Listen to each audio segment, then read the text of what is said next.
This drink, I like it. I know, it's great, right? Another! Acts of God are what we call natural phenomenon. Earthquakes, hurricanes, tornadoes, and not acts of a god like someone like Thor. My name is Stacey Giulianti. I'm an insurance attorney. I've been in the insurance field for 30 years. Today we'll be looking at insurance cases in both superhero movies and television shows. This scene is from Man of Steel.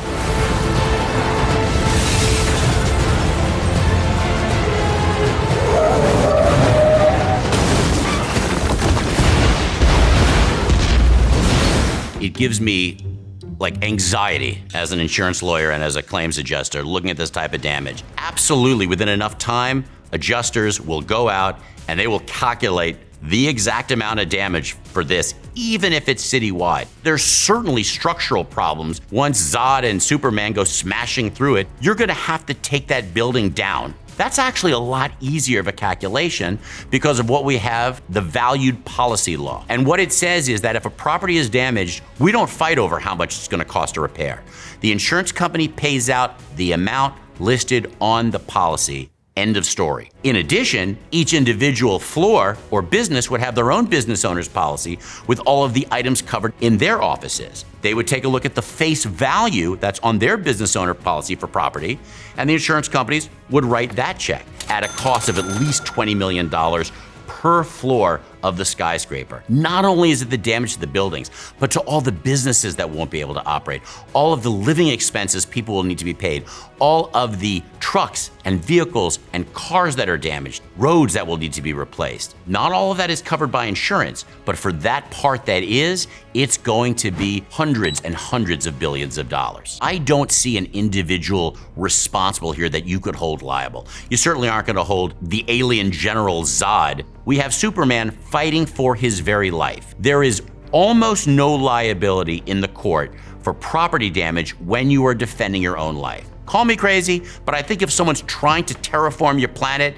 you got a right to kick their butt. If this is an act of terrorism, then it would typically be covered by the insurance companies, and it's called the Terrorism Risk Insurance Act. Now, prior to 9/11, insurance policies didn't exclude terrorism. They require insurance companies to insure terrorist acts, but after a certain limit, the federal government will put its money up to a certain limit to pay for damages caused from terrorist acts. Now, terrorist acts must be certified by the federal government as an act of terrorism. You can't go to court and say, well, this was an act of terrorism. One of the big exclusions in virtually all insurance policies is what we call acts of war.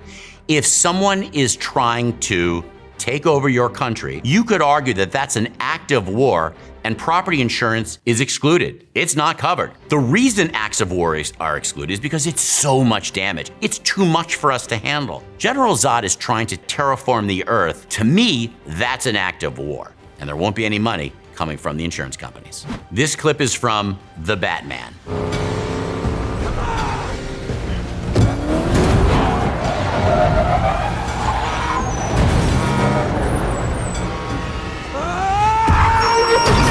Penguin, not negligently, but intentionally caused an accident in order to throw his pursuers off of his trail. In terms of property damage, you have the value of the tractor trailer, which appeared to be carrying fuel, at least 3 or 4 other trucks, along with private vehicles damaged. Each one would have been a total loss, no doubt in my mind. So you're talking well over $1 million in damage. We see Batman going around the vehicles and honestly doing his best not to impact any other cars. I do see, however, an issue with Batman towards the end.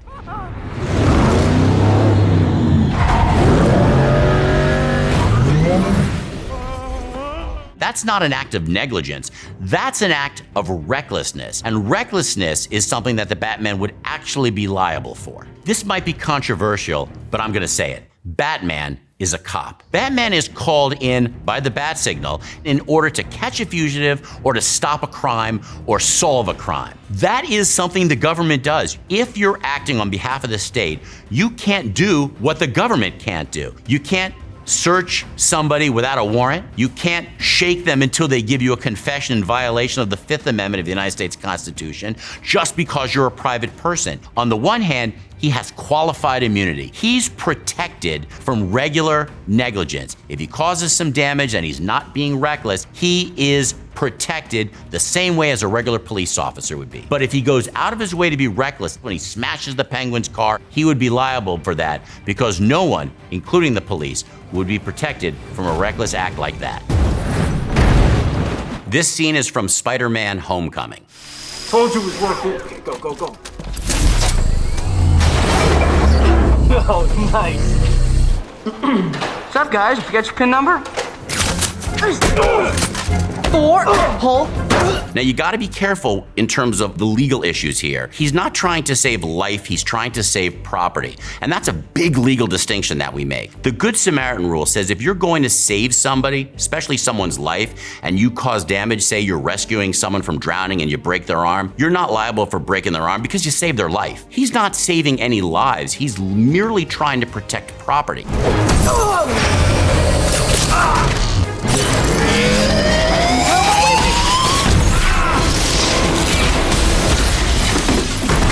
By getting involved and not letting them take the money and leaving, he causes additional damage to that bank area as well as to the building that it's in and the deli. Once an insurance company pays out for damages in order to repair these buildings, they'll do what's called subrogation. They subrogate, or they collect against those that are responsible. Now, he didn't cause the damage to the ATM pulling it out of the wall, but when he starts throwing them around in order to stop them as opposed to just webbing them up, that type of damage he would be liable for. Meaning, but for his actions, there would have been less damage. ATMs are about $10,000. The glass and the poster, the window and the metal framing, probably another $15,000 or $20,000. There was probably ceiling damage if we looked at it a little bit more intently. That you're probably talking about $50,000 in damage to redo the facade on the bank side. You then on the deli side and on that commercial property, you've got this laser type object going right through the wall. You're probably talking about a total of about $300,000 in damage. Oh, come on.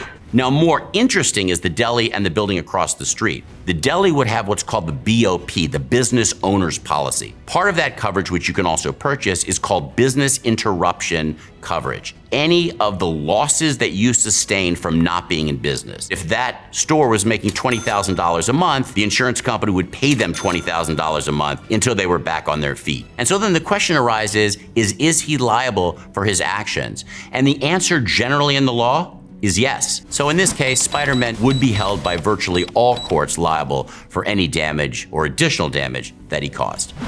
This scene is from Venom.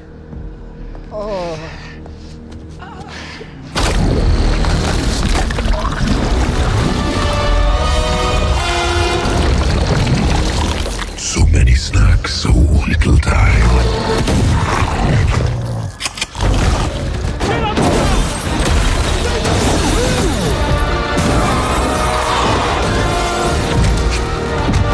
Let's start by looking at the damages. Venom jumps on and destroys probably 4 vehicles and then smashes the facade of a building and then goes through a column stone fence into the water as he escapes. Probably looking at no more than $150,000 or $200,000 worth of damage. But what's interesting is that automobiles have various coverages, and if you don't have the right coverage, your vehicle will not be covered for the damage. Most people only have what's called property damage coverage. It doesn't cover your car. It covers the car that you hit. So if you only have property damage coverage and you get into some kind of accident or damage, your vehicle doesn't get paid for by the insurance company. The other 2 policies are called comprehensive and collision. Collision is when a vehicle hits another vehicle or a stationary object. The insurance company will pay at that time for the damage to the vehicle. Comprehensive is everything else. A fire, a tree falling on top of it, even an animal striking the vehicle. And in this case, Venom, almost like an animal, an alien symbiote, smashes into your vehicle. So for those people, if they don't have what's called comprehensive insurance, the insurance company will not be writing a check to those people.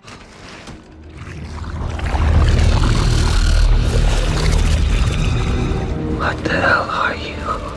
I am Venom. Think of yourself as my ride. He's an equal part to Eddie living inside him. Eddie didn't actually cause any of the damage himself. Venom caused the damage, which raises an interesting liability issue, because if someone is carjacked and forced to be the getaway driver for a bank robbery, they're not responsible. They did it under what we call duress. Duress is a legal term where you're forced to do something, often under the threat of violence, or you could get hurt.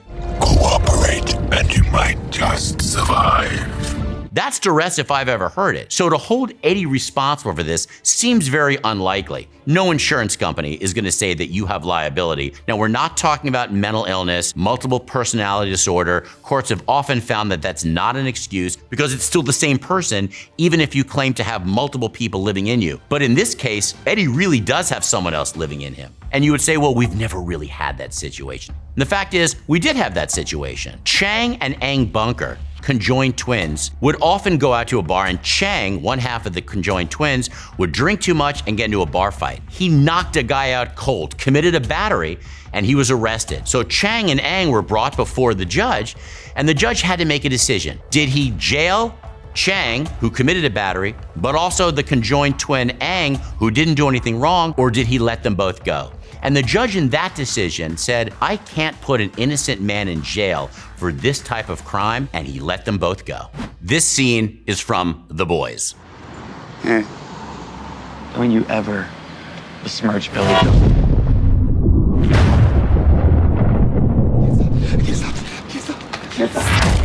Superheroes, absolutely, if they exist, are going to make mistakes. How does the law hold these superheroes accountable or not accountable for their actions? In some instances, you would think that the law would say they're helping, they're doing more good than bad, and therefore we're not going to hold them liable. And we have that in some instances, right? Qualified immunity protects police officers, or in this case, superheroes, if they're acting in the course and scope of their duties. It's qualified by certain rules.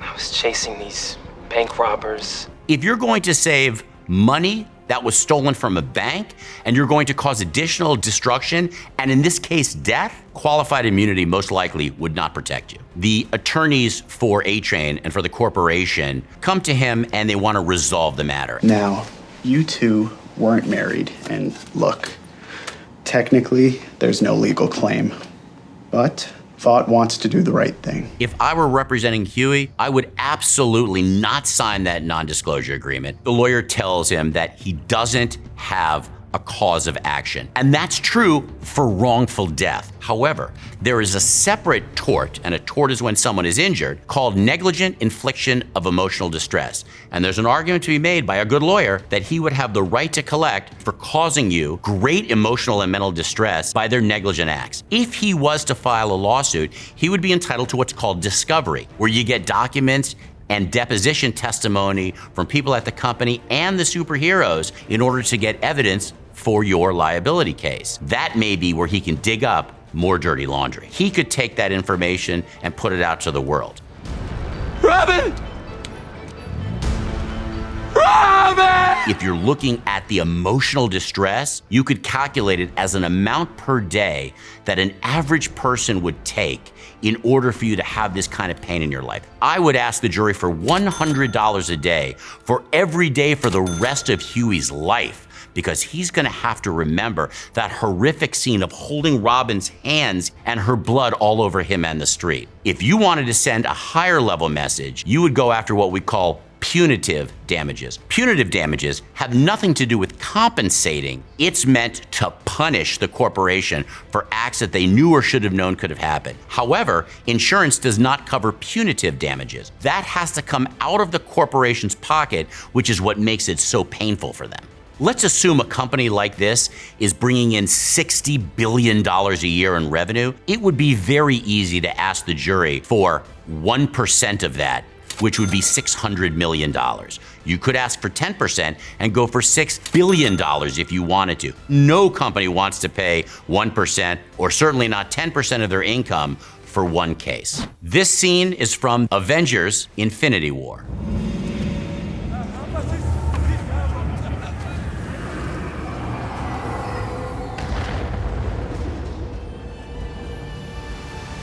If half of humanity disappeared, it would almost be impossible to calculate the total amount of damage to all of those lives that disappeared, all of the productivity. So as far as I'm concerned, that amount of damage, incalculable.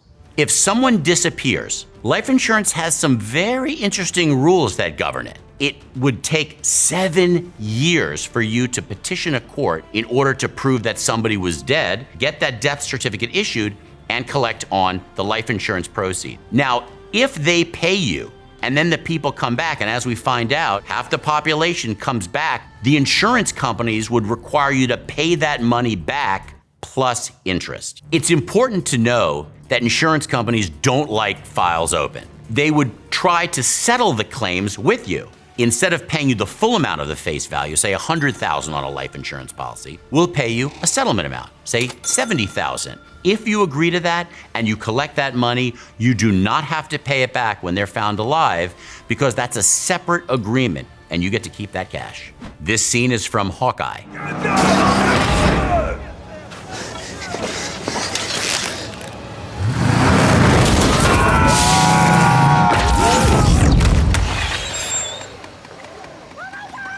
There's no doubt that the moving van has lost its value as a moving van, is therefore a total loss. What are you gonna do? Use that moving van now? You're gonna move, what, dollhouse items back and forth? Of course not. However, here's the problem. This van belongs to the bad guys. And if a vehicle is being used in any criminal activity like that by either the owner or a permitted driver, insurance will not cover it. Criminal activity is an exclusion in every policy. If superheroes suddenly popped up, the insurance world would have to change dramatically. It would require the industry to take a look at all of their policies and start looking at new perils, lasers, aliens, supervillains, all of those things that don't exist now. We'd have to take a look at it, find out how to cover those, how to exclude those if necessary, and more importantly, how to charge for that risk. Insurance provides peace of mind, and if the worst should happen, they're there to provide the money to put you back in the place you were before that incident.